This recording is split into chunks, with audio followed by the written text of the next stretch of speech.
In the first decade of the 1700s, a new industry began in the fledgling American colonies. The mining of one of the most valuable commodities of its time, copper. Unlike earlier attempts at mining blacklead and silver, mining copper was big business, requiring multiple investors who were willing to risk large sums of money.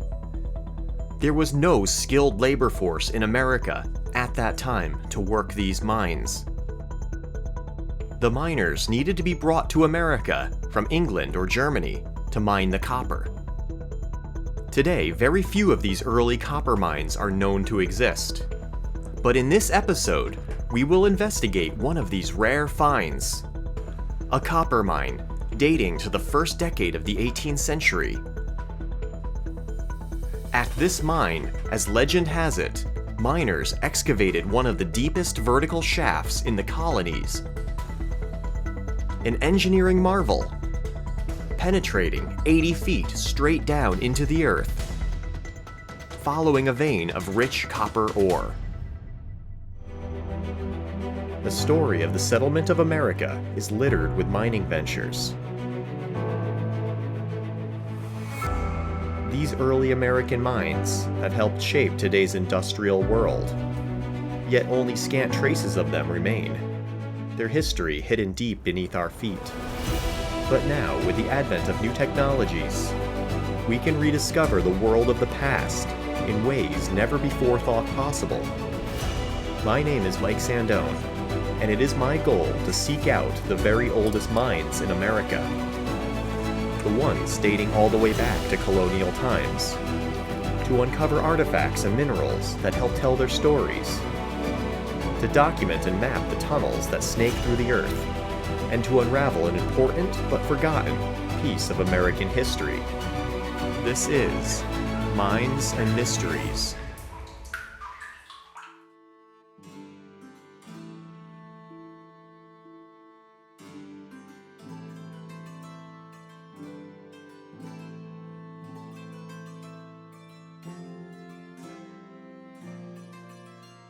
The year is 1711.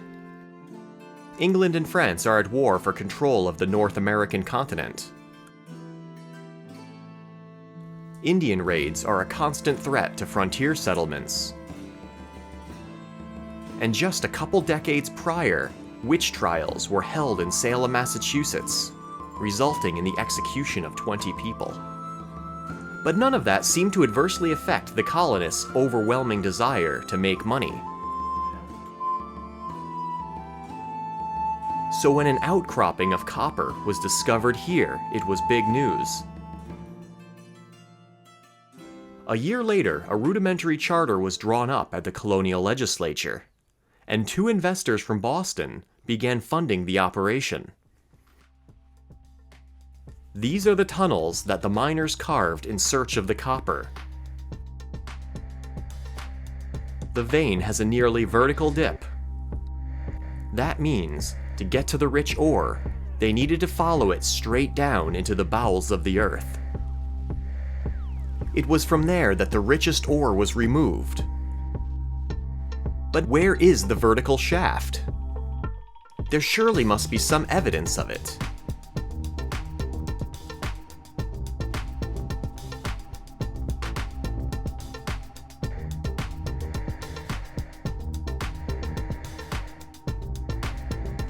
Walking the tunnels of the mine brings us to one dead end after another.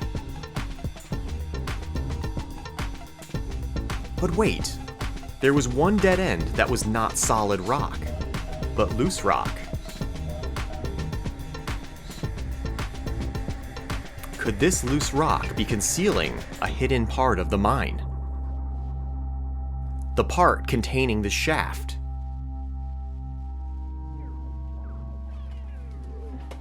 We grab a shovel and start digging. The fill is indeed very loose. As we shift it with the shovel, we hear a totally unexpected sound. Watch out.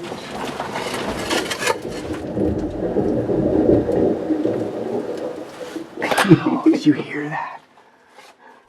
Rock on the other side of the fill is crashing down into deep water with a loud splash and booming echo. Watch out. I'm just waiting for an Indiana Jones size one to come through and just start running. And then the hole's not big.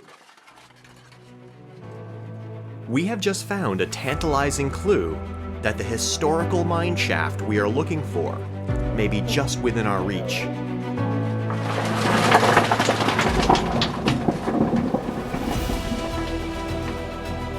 Wow. I've never heard anything like it. This seems to be a recurring theme here on Minds and Mysteries. You just plain never know what may lie around the next bend, or just past that stone blocking your way. There are so many undiscovered places just waiting to be found. Avalanche. You're the avalanche. Big rocks going into deep, deep water.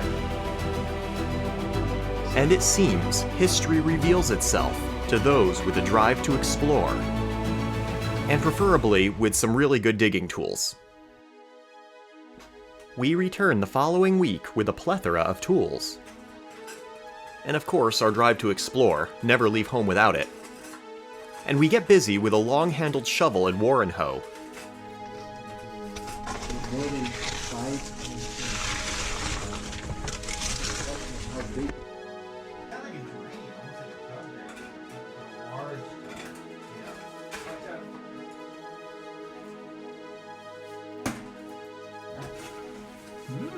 What did you find?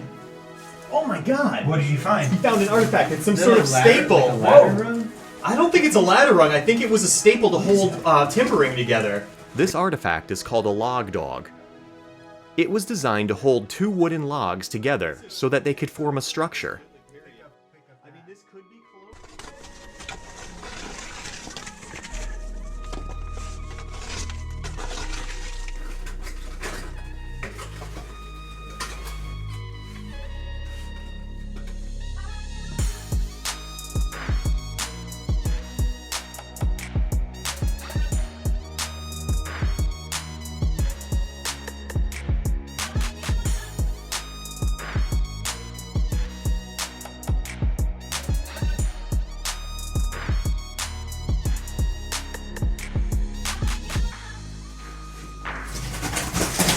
No shit. You see it? Holy shit. That looks pretty freaking good. I know. After verifying the safety of the passageway, I peer through the fill to take a look. The shaft has finally been found. And not only that, but there appears to be a room extending into the misty blackness. So now we face a new challenge: getting around the shaft without falling in it. We need a rope for safety. Yeah, definitely. Because if you fall in that, I don't think we're going to be able to get you out. No, I mean a rope and we can anchor to some big rocks. We return a few days later with some rope to help us crawl around the side of the shaft. With the rope rigged, I prepare to enter the new room. What will I find? Just a few weeks ago, this was a solid barrier of rock. Now at last, I am able to enter a place lost to history. A place that has not been seen by human eyes in ages. That may hold important clues to the history of the mine.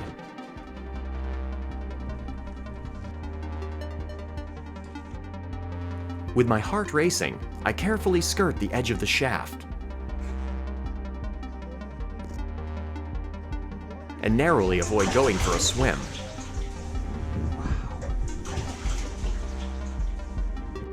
Let's see, there's Steve.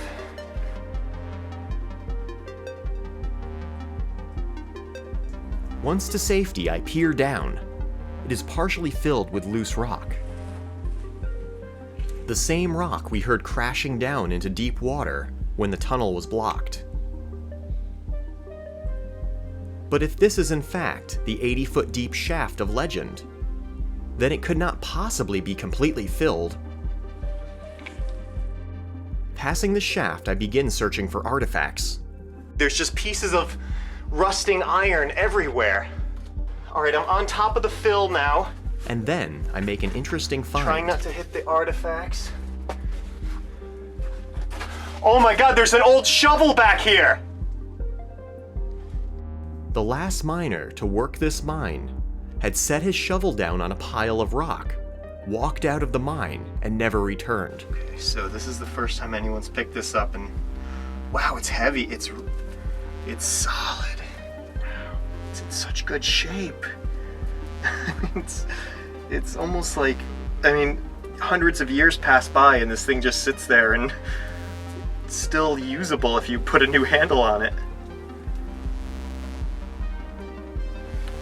It's like it's literally like the passage of time does not matter down here.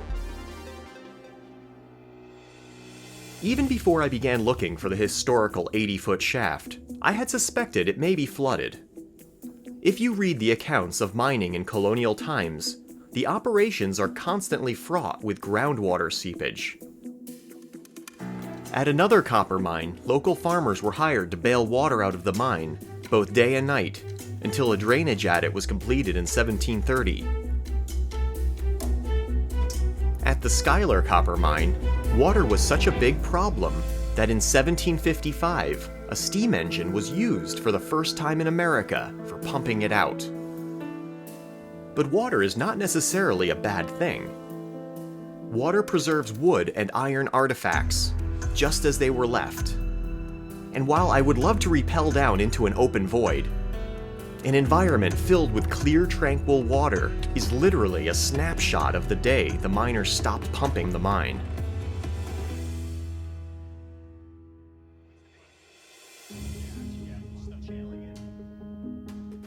But how could you experience such an environment? Well, I happen to know someone who has the perfect tool for the job. This is Michael Gerard, an explorer of the hills and bays of New England. And this is Trident, an ROV, or remotely operated vehicle. We have 3 different components. We have or I should say 4. We have the ROV, which basically is just the motors, which we control, and it's got a little computer on board here. This is actually a Wi-Fi server, so we talk to the ROV through this Wi-Fi server, which stays up with us, and we have our tether and then our controller. So our controller actually is just a gaming pad of sorts. You can buy it to put apps on for games, but we have an app to be able to connect with this and do all our controlling of this and see all the video that comes from our ROV. So connection, there it is. So now I can see. Oh, there's me. I can see the cave. Look at that. ROV. So it's good to go. So. Yeah. That's it. There we go. All right. Yes. Oh, it might be tough. We might have to go there and direct it on.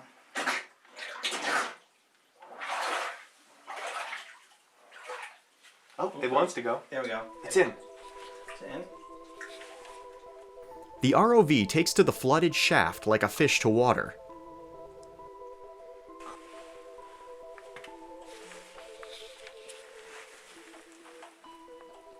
Wow, it just keeps going.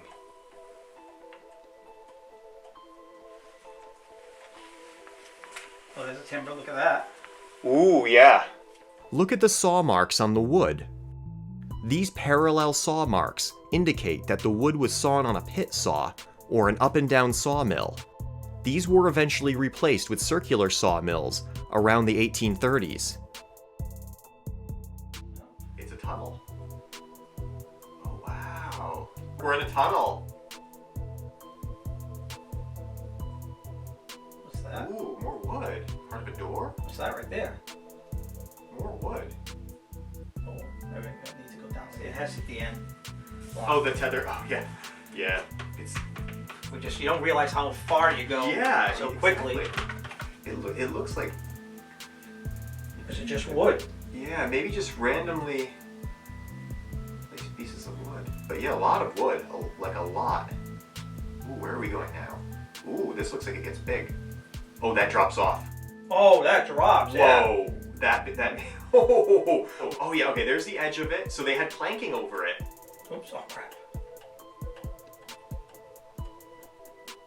So that was like a false floor going over this stope. Oh, look at that. Ooh, are you gonna go down there? Yeah, I'm gonna try. Oh crap. Oh no. Alright, let's stay still for a moment. Yeah, let it. Clear up. We just entered a huge cavern. It just blackness. It just goes. Oh my god! It goes down, up, and I'm losing like ability to see anything. I know. Now you want to stay over or under that prop? I'm gonna go down. Down. Okay, good. So I just want to get out away from the. Okay, now clear. Yes. Oh, A ladder! ladder! We found a ladder! Oh crap! We're still. Oh, we just. That's right. Let's sit still. Okay, yeah. Oh my god.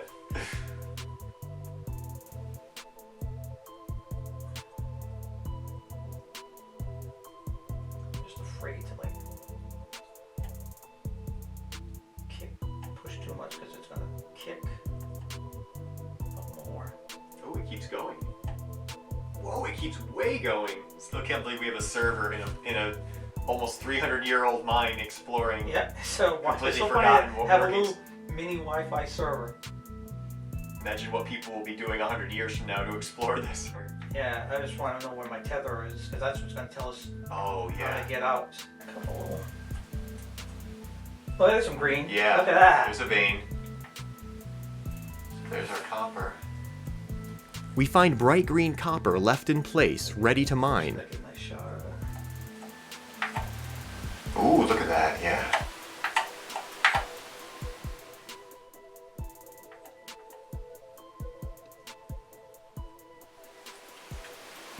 Am I stuck? I might be stuck. But then, all of a sudden, Trident can no longer move forward. Alright, so let's find the tether. Well, what I could It's do. snagged. Oh, there it The is. tether Yeah, must be hold caught on a so piece shot of wood that. timbering or protruding rock. Yeah, what I could do. I'm gonna turn around. Michael skillfully pilots the ROV backwards, following See, the 'cause Once I tether. went down, I could have wrapped on one of the. I Yeah. came up the wrong spot. Black. Oh, I am stuck. Uh-oh. Like That's not- super stuck? Yeah. We decide not to venture any deeper into the maze-like tunnels, and just try to make it back out. Trying to disconnect it. Okay, now it's snagged. Yeah. Oh, it's going. It's going. Okay, pull. Okay. Pulling. It's going. It's going. It's going. Good. It's going good. The careful maneuvering is successful, and Trident is brought back to the surface, Yes. safe and sound. That was like an adrenaline pumping ride. Holy cow. Unbelievable under there. So much to be explored. Some nervous points while we're out there had me biting my nails. But yeah, I can't wait to come back here. This is just the first time, and I think we gotta come back, make a new plan, try it again, and see what we can find beyond where we've been so far. You think we'll be able to kind of map it using the ROV? Like, is there any way to figure out what the layout is underground? If we are careful as we go along, we can get a bearing from when we put the ROV in. Once we power it up, so this we have to be very careful. When you power it up, whatever direction it's pointing is its compass to its forward. If you vary from it, it will tell you how many degrees you varied. Also, going up and down, it will tell you the degrees that you're going. Using that, we can get a rough idea of where we're going. It won't be 100% accurate, but we could do maybe a very low grade map to show kind of what's going on under there, based on guessing by degrees we're moving in each direction. How far do you think we went in today? That's a hard guess because we put out a lot of tether. So I know we went going horizontal. We went a good distance. I don't know, maybe I'm gonna guess maybe 100 feet. Maybe because we had at one point a lot of tether out. Going down, it's hard to guess. I know at one point we could measure maybe about 30-40 feet from looking at that ladder. We did go down a little bit before that, so that could be another 10 feet. So we might have dropped maybe 50 feet. That may be overestimating though. So if you want to be modest, I'd say just keep it at about 40 feet down, probably more than that. It's hard to guess. We didn't have anything to go by, but next visit, that's what we can do. We can plan out with the tether. I'll mark the tether, and then as we do our movements downward, we'll take into account for where we make extreme movements, or even the angle. We can look at the angle. We can do the trig to figure out about how much of that length we're putting out is downward. So if you estimated about 40 to 50 feet, so we only went halfway. Oh yeah, there's a lot more down there to explore. And keep going until you get it. The shaft we have explored today is far more extensive than I had ever imagined. There are tunnels branching off from it, full of intact woodwork, and even a perfectly preserved ladder. We have ventured into the abyss, both a literal abyss and a metaphoric abyss of time. We have witnessed a ghostly scene from the days of mining long past, and once again proved that just below the surface, history lies in wait for those driven to explore. Oh yeah, and cutting-edge technology comes in handy sometimes as well.